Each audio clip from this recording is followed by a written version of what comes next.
Si vous projetez de vous lancer dans l'aventure de la location meublée, il y a certainement une question que vous avez dû vous poser maintes fois, celle du choix du régime fiscal. En location meublée, ce choix devra se faire entre deux régimes, respectivement appelés le régime micro-BIC et le régime réel d'imposition. Dans cette vidéo, nous vous expliquons tout ce que vous devez savoir au sujet de ces deux régimes fiscaux afin de faire le bon choix le moment venu.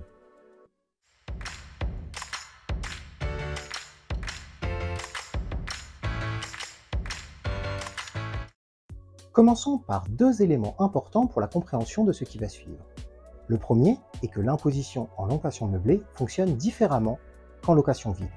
En location vide, les revenus sont imposés au titre des revenus fonciers, alors qu'en location meublée, c'est le régime des BIC, les bénéfices industriels et commerciaux, qui s'applique. Le deuxième élément est que le calcul de l'imposition se fait différemment en location vide et en location meublée. Là où, en location vide, les revenus issus de la location nue seront imposés selon le barème progressif de l'impôt sur le revenu, les choses seront bien différentes en location meublée, puisque l'imposition sera calculée sur la base du taux marginal d'imposition, auquel s'ajoutera d'ailleurs les prélèvements sociaux pour les loueurs en meublé non professionnels. Le montant imposable du loueur devient donc une donnée capitale ici, puisque c'est sur la base de ce dernier que le calcul de son imposition sera fait. Or, justement, ce montant imposable sera déterminé différemment selon si le choix s'est porté sur le régime micro-BIC ou sur le régime réel d'imposition. Notons d'ailleurs que le choix du régime fiscal devra être fait au moment de l'enregistrement de l'activité, mais cela n'empêche en rien de changer d'avis en cours de route, nous y reviendrons. Commençons tout d'abord par le régime micro-BIC, que l'on appelle aussi le régime de l'abattement forfaitaire. Il est possible de relever de ce régime à partir du moment qu'un certain plafond de recettes annuelles n'est pas atteint. Si ce plafond est dépassé, il n'y aura alors plus de choix possible et c'est le régime réel d'imposition qui devra s'appliquer. Selon les termes de la loi de finances 2024, ce plafond est aujourd'hui de 77 700 € en location meublée de longue durée, de 15 000 € pour un meublé de tourisme non classé et de 188 700 € pour un meublé de tourisme classé.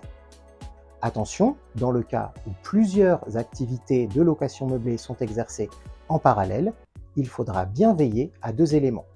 Le premier, c'est qu'il ne faudra pas que les recettes de chaque activité spécifique ne dépassent le plafond qui est prévu par le Code général des impôts, mais il ne faudra pas non plus que le total de ces recettes soit supérieur au plafond le plus élevé.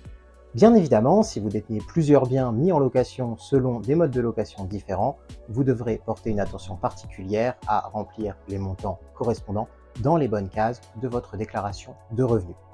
Déclaration de revenus qui est justement l'étape qui vaut au régime micro-BIC d'être considéré comme le régime de la simplicité, puisque les démarches déclaratives de ce régime sont extrêmement peu difficiles. Il suffit en effet aux loueurs meublés non professionnels de compléter là les cases correspondantes à leur activité dans le formulaire 2042 CPRO en même temps qu'ils complètent leur déclaration de revenus personnels.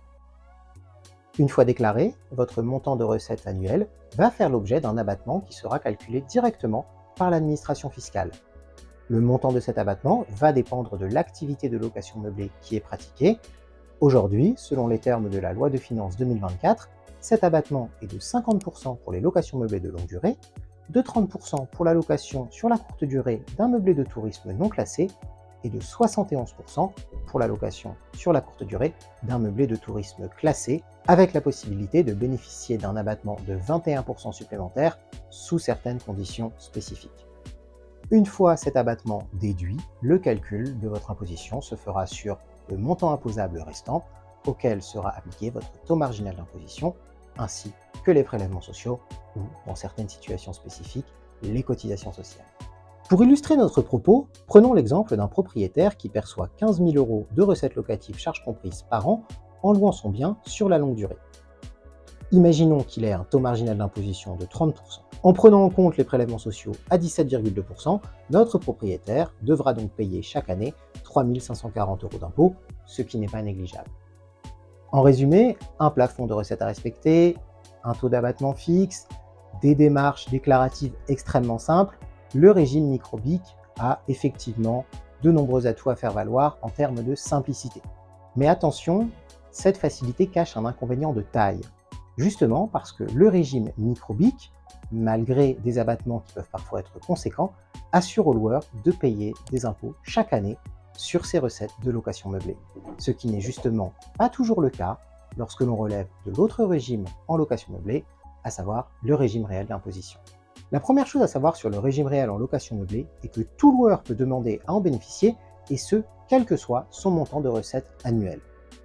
Dans certains cas, le régime réel ne sera pas un choix ni une obligation. C'est par exemple le cas lorsque les plafonds du régime microbique seront dépassés, ou dans certaines situations, comme lorsque le bien loué est en situation d'indivision. Et si vous avez débuté votre activité au régime microbique, mais souhaitez passer au régime réel, sachez qu'il est tout à fait possible de le faire par le biais d'un courrier de levée d'option qu'il vous faudra adresser à votre centre des impôts afin de demander de relever du régime réel pour la déclaration des revenus de l'année suivante. Attention, ce courrier de levée d'option doit toutefois être envoyé sous un certain délai, à savoir avant la fin de la déclaration d'impôt de l'année fiscale concernée par le changement. L'option ainsi levée sera valable 1 an et reconductible tacitement. Le régime réel permet d'accéder à 2 mécanismes très avantageux. Le premier est la déduction de toutes les charges liées à votre activité de location meublée. Et lorsque l'on dit toutes les charges liées à votre activité, il faut bien comprendre que la liste est très longue. On retrouve bien évidemment toutes les factures, comme les factures d'eau et l'électricité, tous les abonnements, comme un abonnement Internet, mais aussi les assurances, les taxes, les intérêts d'emprunt, et même, lorsque la date d'achat du bien correspond à la date de début d'activité, la possibilité de déduire en charge tous les frais d'acquisition du bien, comme les frais de notaire, commission d'agence immobilière ou encore les frais bancaires. Pour connaître toutes les charges qu'il vous serait possible de déduire dans le cadre de votre activité, il est d'ailleurs très largement recommandé de vous tourner vers un spécialiste de la location meublée qui saura vous guider. Le second mécanisme est celui de l'amortissement qui vise à compenser la perte de valeur du bien au fil du temps. L'amortissement pourra se porter sur le bien en lui-même, mais également sur les éventuels travaux entrepris ainsi que sur le mobilier qui le compose. L'amortissement sera une vraie valeur ajoutée pour votre activité, mais sera particulièrement compliqué à gérer.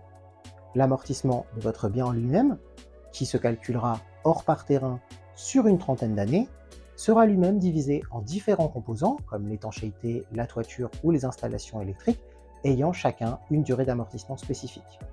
Pour les travaux entrepris, la durée moyenne d'amortissement est de 10 ans, alors que pour le mobilier, elle est de 5 ans. Illustrons cela par un exemple.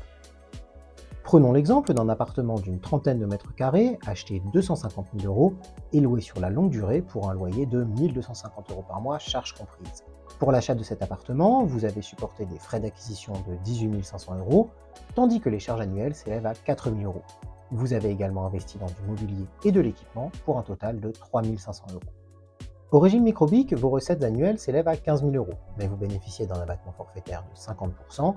En conséquence, vous êtes donc imposé sur 7 500 € dans votre tranche marginale d'imposition. Imaginons que vous soyez imposé au taux marginal de 30%, auquel il faut ajouter les 17,2% des prélèvements sociaux. Vous serez donc imposé à hauteur de 3 540 €. Au régime réel simplifié, vous allez pouvoir déduire de vos recettes annuelles de 15 000 € vos charges pour un montant de 4 000 €, ainsi que vos frais d'acquisition pour 18 500 €.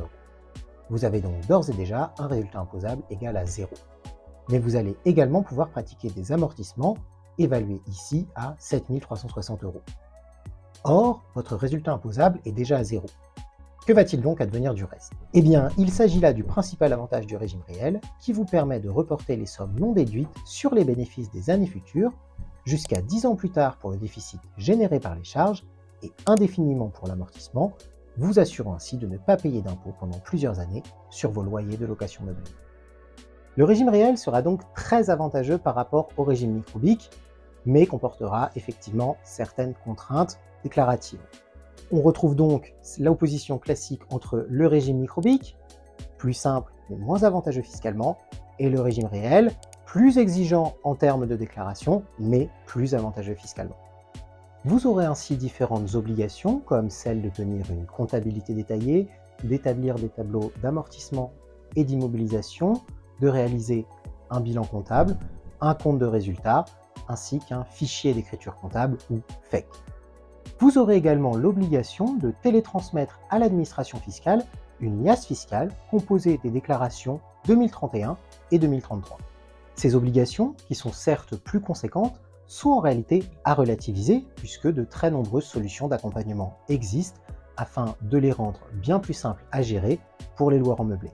Pour faire le bon choix entre le régime microbique et le régime réel d'imposition, Je déclare mon meublé met à votre disposition un simulateur gratuit vous permettant de déterminer le régime le plus approprié et le plus avantageux selon votre situation. Sachez toutefois que dans 85% des cas, le régime réel est le plus avantageux, et pour répondre à vos obligations déclaratives et comptables au régime réel, nos 2 offres d'accompagnement sont là pour vous. Offres dont le coût est d'ailleurs déductible en tant que charge au régime réel, et en parallèle desquelles l'adhésion à un organisme de gestion agréé peut vous permettre, sous certaines conditions, de bénéficier d'une réduction d'impôt sur votre revenu global d'un montant équivalent à 2/3 de vos frais de gestion et de comptabilité dans la limite de 915 € par an. Cette vidéo touche à sa fin et nous espérons qu'elle vous aura permis d'en apprendre plus sur les 2 régimes fiscaux dont il est possible de relever en location meublée non professionnelle et vous aura donné toutes les clés pour faire le bon choix le moment venu.